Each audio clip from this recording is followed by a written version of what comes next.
So I think it's helpful just to start off by just reviewing our types of isomerism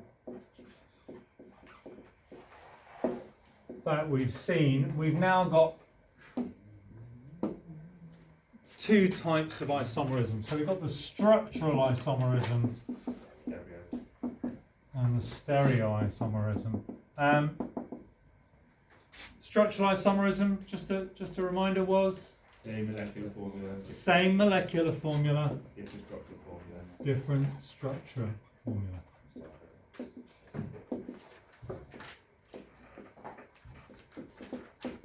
Whereas stereoisomerism is same structural and molecular formula but different spatial arrangement patterns. Yeah, so different spatial arrangement of the groups or different arrangement of bonds in space. Something along those lines.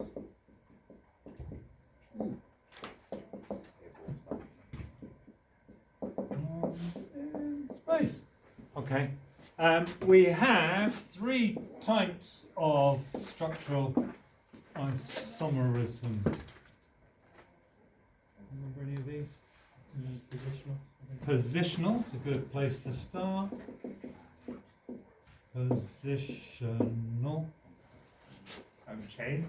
Let's okay. Yeah, chain. Yeah. Can we do an example of positional? I would say 1 chloropropane. Yeah. Come up with another one, thanks. It's not in my booklet. 3 chloropropane. No. Okay, 3 chloropropane is not a thing. It's just 1 chloropropane looking in a mirror. Okay, we'll try that one again. Got like 2 butene. I'm not going to use butene just because it's a really good example of EZ isomerism. Okay. Oh, unless you, what are you going to give me with butene? What's the alternative? Butene. Okay, yeah, I can use that. All right. There we are. We'll do that. We'll go skeletal. Butene and butene. Thank you. Chain isomerism. Let's go somewhere else. Can you give me an example of chain isomerism, Jerry? Sorry. 1 methyl. You can't have 1 methyl anything. 2 methyl butane. 2 methyl butane. There it is.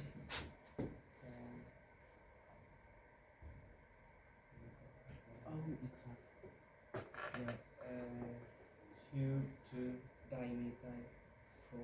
Okay. Lovely. I think you could have had pentane as well, because it's a different chain, isn't it, with the same number of carbons. Great. What's the other? What are you? Thank you very much. Functional group.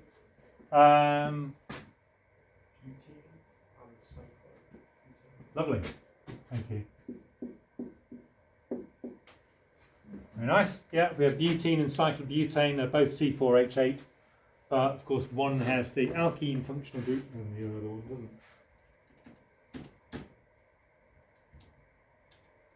Okay, and then over here we have 2 types of stereoisomerism: geometric, which is, or you can just call it EZ. What used to be called cis-trans. Why has it changed? Because isn't easy? Are you pack? Hey? I don't know. I remember reading like EZ is more like descriptive or something like that. A bit more complicated. Entgegen zusammen. Yeah, something like that. What? Entgegen zusammen. Okay. Opposite together. Which means what in English? Entgegen is opposite and zusammen is together. Hey, what? Sorry? Entgegen is opposite and zusammen is together. Opposite Together. and together. So Okay. together would be like this. Okay. Yeah. So let's go back to butene. Well, they're E and Z. Which one's which? Z's same.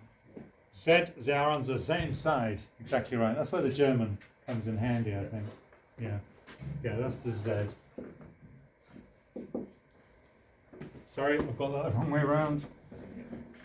They were not on the same side. No, they are.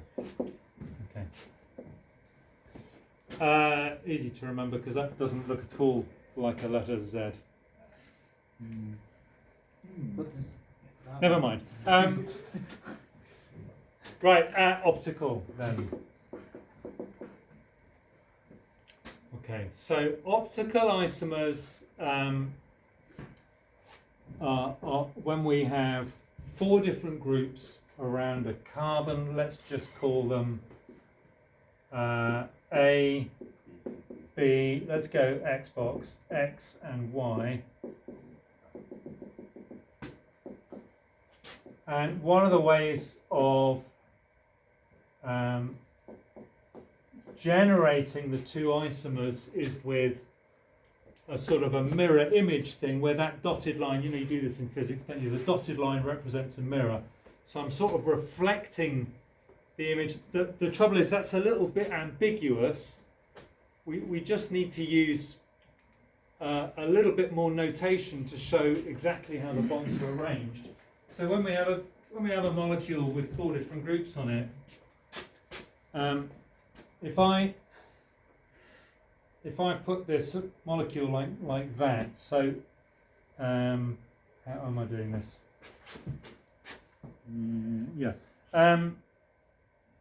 Then there has to be one group which is sort of sticking out towards you. So the purple one in this case is kind of sticking out towards you.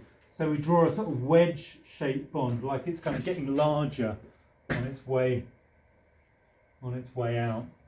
And then there has to be another atom or group which is pointing away from you, sort of disappearing behind the board, if you like. So we do a dashed bond to show it's sort of disappearing into the distance. Sometimes that has a bit of a wedge on it as well, a reverse wedge. A bit like that. Okay. So that gives us a way of representing 3 dimensions on a 2-dimensional flat surface. Now, these isomers, as I said, are different, and they have different labels, which I'll come to in a moment, but you can't look at those molecules and see the difference easily. I'll come back to that as well. I'll try and explain what I mean. Okay. So this diagram, which would be hideously complicated to copy down, is in your book. Page 6.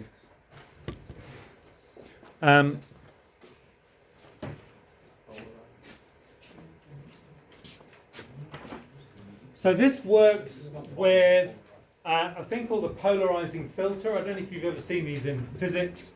They just look like bits of plastic.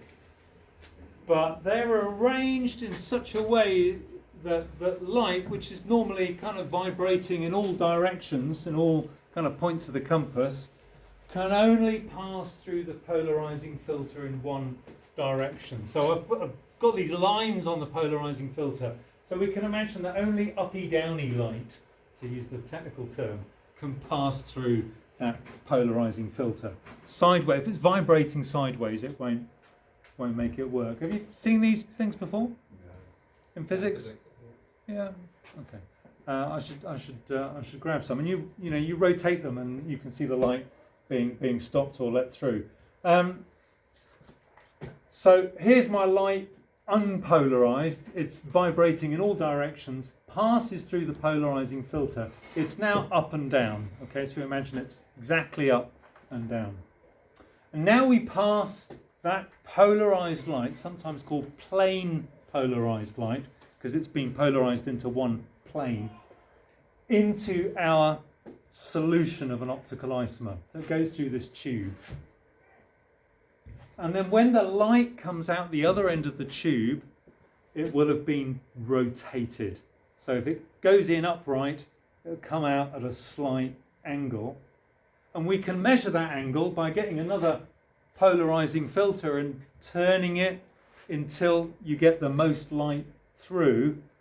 And then we can measure the angle between this polarizing filter, which is upright, and that one, which is at a slight angle. And that angle there is the angle through which the plane polarized light has been rotated. Yes. You do the angles kind of like a bend, so if that's 3 degrees that way, but it's also 3 degrees that way, it'd be 360 minus 3 degrees. What? It's like, you know how it can tilt that way, and it can tilt 3 degrees, but it can also tilt that way 3 degrees, how it's going to difference. Yeah, so as you're looking at it, if it goes clockwise, then that's a positive turn. If it goes anti-clockwise, that's a negative turn. Okay. Okay. Right. Here is the bit that you need to remember for your exam. You can tell the difference between the two optical isomers because, here's your exam answer, they will rotate plane polarized light in opposite directions. They rotate plane polarized light in opposite directions. That's your key kind of learning point for this lesson. That's why they're called optical isomers, right? Because they're rotating light. Optical isomers will rotate plane polarized light in opposite directions.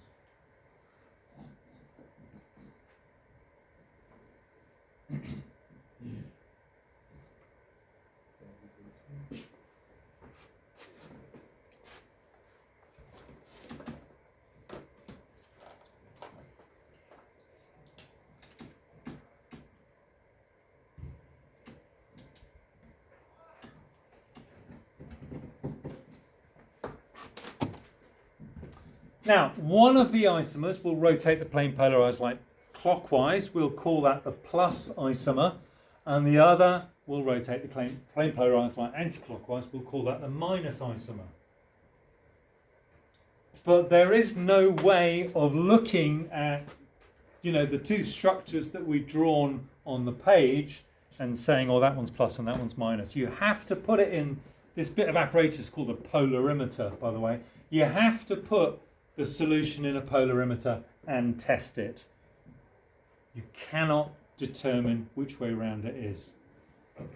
So we will talk about just like we talk about E and Z isomers, we'll talk about the plus and minus isomers. But unlike E and Z, Xeron's the same side, I can look at that molecule and tell you it's Z. I cannot look at an optical isomer molecule and tell you if it's plus or minus. Got to stick it in the machine.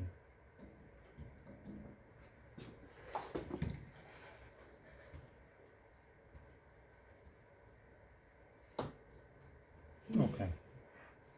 Right, there are some words that you need to be familiar with for this topic.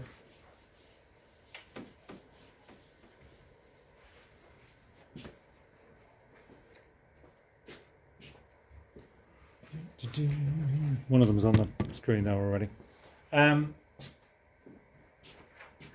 Right, so first one is that the two optical isomers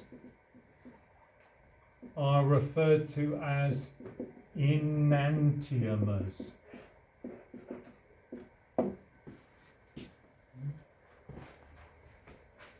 Enantiomers. That's a good word, isn't it? Where does that come from, sir? Who knows? Look it up. The molecule that can exhibit optical isomers or optical isomerism is chiral. That's chiral with a hard C, not chiral, like child. It's chiral. It's the molecule that can what? Hey? The molecule that can what? The molecule is chiral because it has two isomers or two enantiomers. Optical isomers are enantiomers, same thing. Like K, like chiral. Chiral, yes. Like school, I suppose. Is a CH is a hard K, isn't it? and the other one is on there, a 50-50 mixture of both isomers or both enantiomers has no optical activity because they're cancelling each other out. You've got as much clockwise as anti-clockwise, so there's no overall rotation of the light. Is a racemic mixture, sometimes also called a racemate. Okay, which looks like racemate, yeah. Guy who helps you in your race, but no, racemate as in racemic. It's nothing to do with race or racing. I don't know where these words come from. I sense different languages creeping in.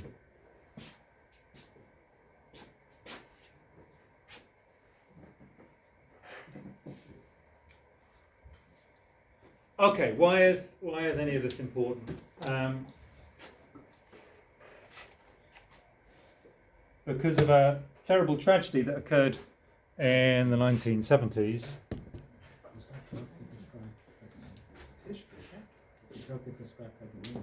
That's right. It was a drug that was prescribed for morning sickness, which is not really doesn't really occur in the morning. It's just where certain women who are pregnant find it very hard to keep food down. Which is obviously not a good situation if you can't eat when you're pregnant. You obviously want your baby to grow, so they came up with this new wonder drug that stopped morning sickness. Anyone know what it's called? Is it thalidomide? Thalidomide, that's right. The real tragedy of this is that thalidomide works perfectly well. It's a really good drug. Well, one of the thalidomides does. A careful look here will see this carbon. You can see that wedge-shaped bond coming out of the carbon there, and a dashed-shaped bond coming out of the carbon there. So these are two different optical isomers of thalidomide, and one of them worked and was a very good drug at stopping morning sickness, and that was the one that was used in the trials. Of course, all drugs are trials. They have to go through lengthy periods of testing, but when they scaled up the manufacture of thalidomide for general release, they didn't notice that they'd started producing two isomers, and of course the other isomer produced the terrible birth defects in the children. And they didn't have very long lives either. So that was a complete disaster, and it was really just because of a misunderstanding, lack of understanding of stereoisomerism. You might notice there, this is a bit more German, I think. R and S are other labels that are used to distinguish stereoisomers. I can't remember what R and S mean. There's another way of distinguishing them, which is D and L. D and E, L stand for dextro and levo, which I'm fairly sure is just right and left. Dextro? No? Okay. And I think I'm getting an Italian feeling here. Something like rectus and sinistra. I don't know.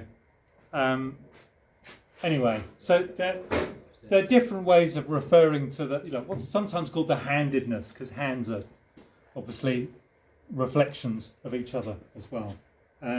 So yeah, D and L and R and S, those are not designations that I'm going to use. We'll talk about plus and minus. Although understanding the D and L thing does help you make sense of this mean. Okay. How did I come up with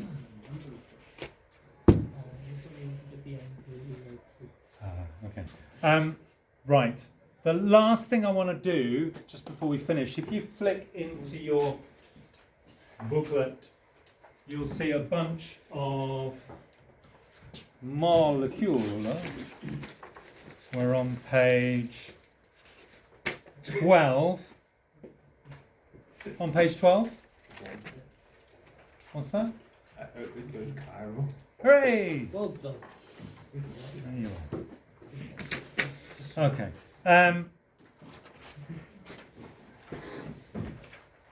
Yeah, so on page 12, there's just a bunch of molecules there. Can we start off by, first of all, going through and identifying which of those molecules will have stereoisomers? Remember the condition you're looking for? What's the condition? 4 different groups around 1 carbon is what you're looking for. Any molecule that has 4 different groups around 1 carbon will have chirality. That's another way of using that word. Yeah, good job.